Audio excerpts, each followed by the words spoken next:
about this game and what it means. I know last week we talked to you about senior day. What does it mean? With this is your last FSU UF game. What's it been like to be part of this, especially being a Florida kid? And how would you describe like what goes into it from the days leading up to it to the second you take the field?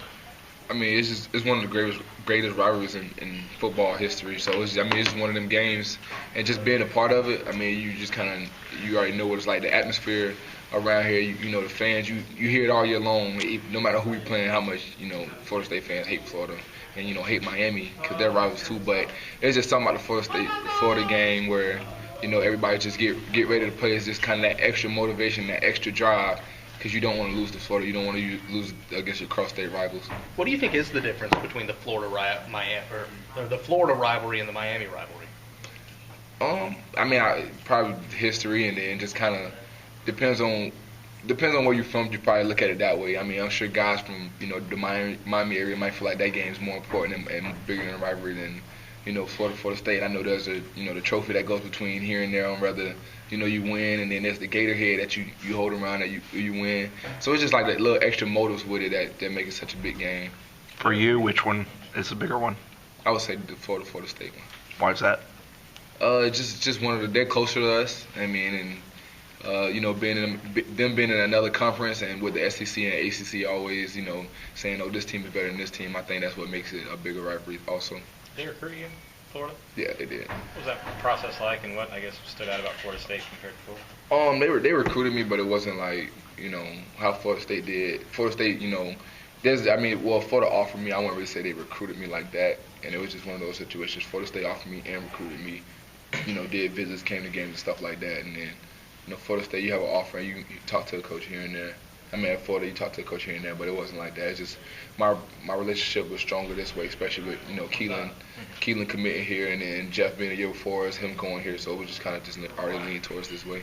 Did you enjoy Florida struggling the last 2 years when you got coming into this week, or do you like it better that you guys are both top 15 teams and there seems to be a lot on the line? It doesn't make a difference, brother. If they were 0-10 and we were 0-10 this week, is always bigger than the games that you already played. Plus, it's the next game, so it's always a big game. But them being 10-1, it doesn't make a difference whether they were 0-10. It's still going to be a big game regardless. One of the things that we saw with Miami week was the big hurricane flag out near Campos area. Is there anything like that with UF week that's either like in the locker room or like just something that lets you guys know it's UF week, or is it kind of like the unspoken, yeah, no kidding, it's UF week? It's just kind of the unspoken. You always play them the last regular game of the season. You alternate years off. They come here, we go there. But it's nothing like, Campo's been doing the hurricane flag since I've been here. But, it's nothing extra going on. It's just kind of like an unspoken. You just know it's UF week, and you got to be focused and ready to go. If you haven't been focused all year long, this is the game to, be prepared for. So nobody plays gator bait in the locker room, or? I don't remember. I don't think I've heard it. At least I haven't heard it yet. But New Year, Coach Vic or somebody might, just feel like getting on our nerves and end up playing it.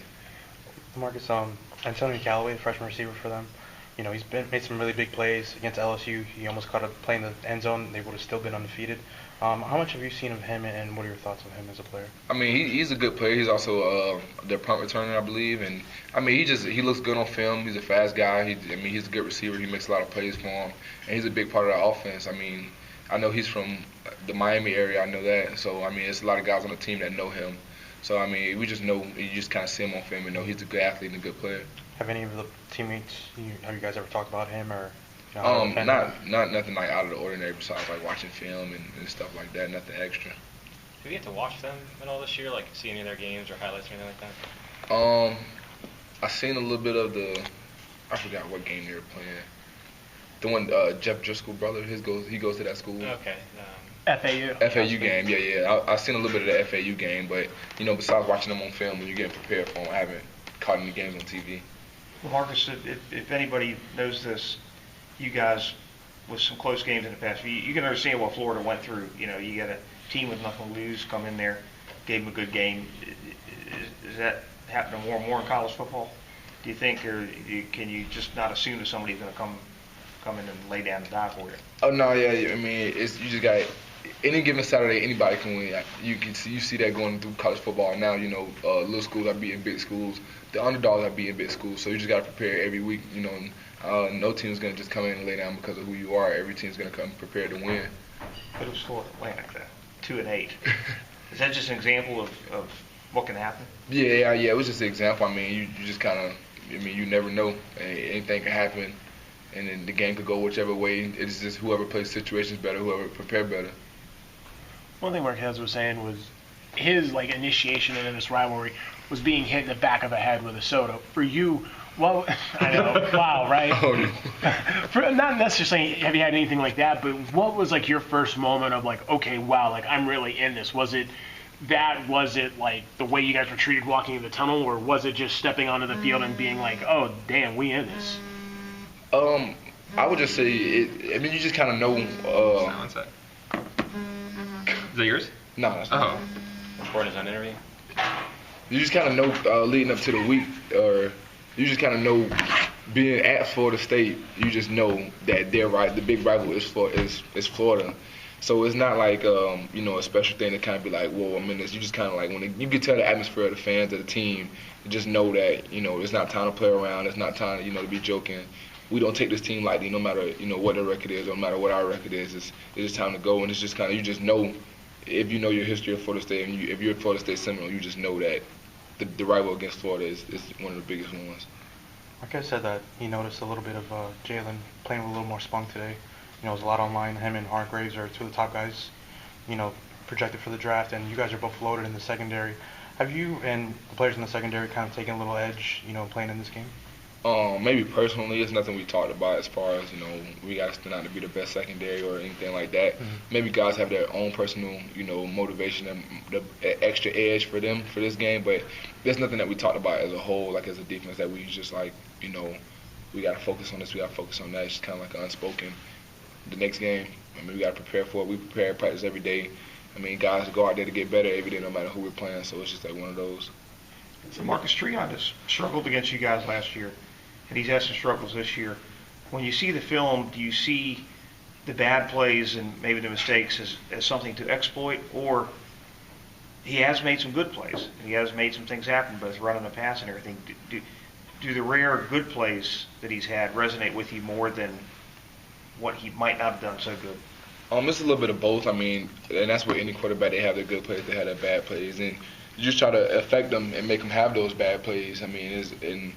Depending on the game or the situation, players play differently. So you just gotta take that into effect. They're gonna be at home. They got nothing to lose. They're 10-1 this year. They're playing this one. We're playing at night. Some players show up for the big game. Some players don't. So it's just kind of one of those situations. You just gotta prepare for whatever. Whether if he's having a good game, you just gotta get him off the streak. If he's having a bad game, just keep him going that way.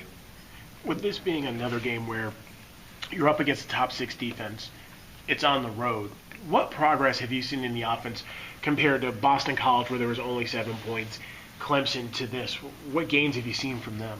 Chemistry between the quarterbacks and the receivers, and the run game and the O-line just kind of stepping up and holding their own. I know some guys probably felt like the O-line was maybe not the strongest points of the offense, but when guys come together, we have a few injuries and stuff like that, but the guys coming together and building up confidence, and the chemistry of the offense starting to click as the season goes on. And how does that change with you guys as a defense? Whereas if early in the year it's kind of okay, that this game could be won or lost on a mistake by you guys. Does it still feel that way now, or is there a little bit of leniency in knowing okay, the offense can do things, they can put up points, they can move the ball, it doesn't all fall on us? We don't mind it being on us. If they don't score, they don't win. As simple as that. If the offense goes out there and kick a field goal or doesn't put up any points, and if they don't score, they don't win. We're just going to have to go overtime until our offense finds a way to get points on the board. So it falls on us regardless. Our offense could put up 60 points a game, but if we're allowing 60 points a game, it really doesn't matter.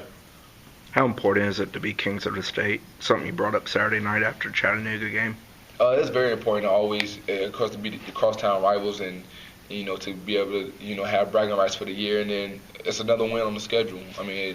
If we're playing another team from Florida, whether it's Florida or not, it's just another win and another win to put in the column to go towards our goals during the season. So that's very important for this game.